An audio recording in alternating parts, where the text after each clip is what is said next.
Hey besties, and welcome back to my channel. We've got the little light today because the big light is dead. And your girl thought she charged it, but apparently she didn't. But today we're going to be talking about something I apparently enjoy, which is emotional devastation. These are 5 books that either made me cry, question my stability, and made me stare at my ceiling at 2 AM. If you love emotional tension, devastating character arcs, I would burn the world down for you men, and pain with spice, you're in the right place, honey. Let's ruin our mental health together. Starting off strong with Fourth Wing by Rebecca Yarros. If you've been here for more than 5 minutes, you already knew this was coming. Dragons, War College, Deadly Trials, and a morally grey shadow-wielding man who would absolutely commit war crimes for the woman that he loves. This has so much vulnerability. We've got Violet's physical limitations, the constant threat of death, the sacrifice, the found family moments, and that ending. I was unwell, physically unwell. Rebecca Yarros was like, oh, you're attached? Cute.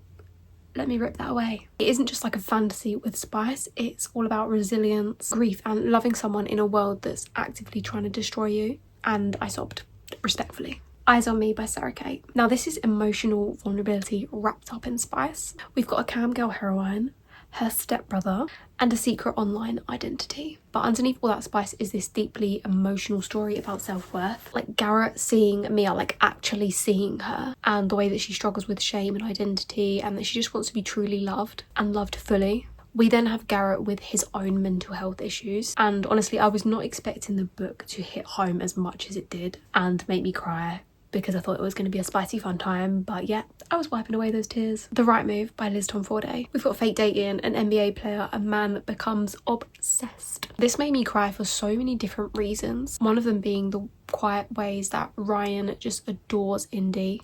His love language is definitely acts of service, and he is the king of it. But what really hit me the most was Indy's struggles, and I don't want to say too much on it because I don't want to do any spoilers or anything like that, but I'm assuming it would be in the trigger warnings. But this hit me so fucking hard and left me numb.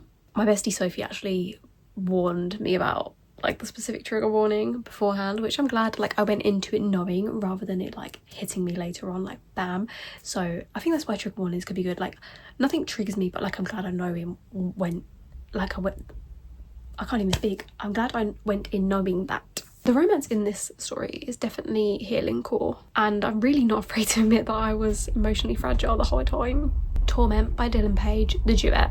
Okay, so this one might be dark for some people, so definitely check your trigger warnings. But this duet emotionally wrecked me because it explores trauma, toxic attachment, and love that really feels like survival. It's messy, it's painful, it's uncomfortable, it's taboo, and I think that's why it hits so hard. There are definitely moments in this duet where the emotional weight can feel very suffocating. It is not a light cry at all. It's a stare at the wall and process your existence type of cry. Good Spirits by BK Morrison. I know you weren't expecting this to be on here. This is a soft, wholesome emotional devastation. We've got a small town vibe, grief and healing woven through romance, and we've got a ghost of Christmas past. This one feels very warm and cozy until it punches you in the chest. It's very soft, tender and hopeful, and it makes you really feel like that it's real and that you're living in that, even with the magical elements. I honestly did not think it was going to end up the way that I wanted, because of the emotional side of things. I don't want to spoil it because I was literally on my feet. I wasn't on my feet, at the edge of my seat, sobbing my eyes out. And I need you all to feel that with me. So if you're looking to sob, feel emotionally attacked, fall in love with fictional men who need therapy, and question, why do you do this to yourself?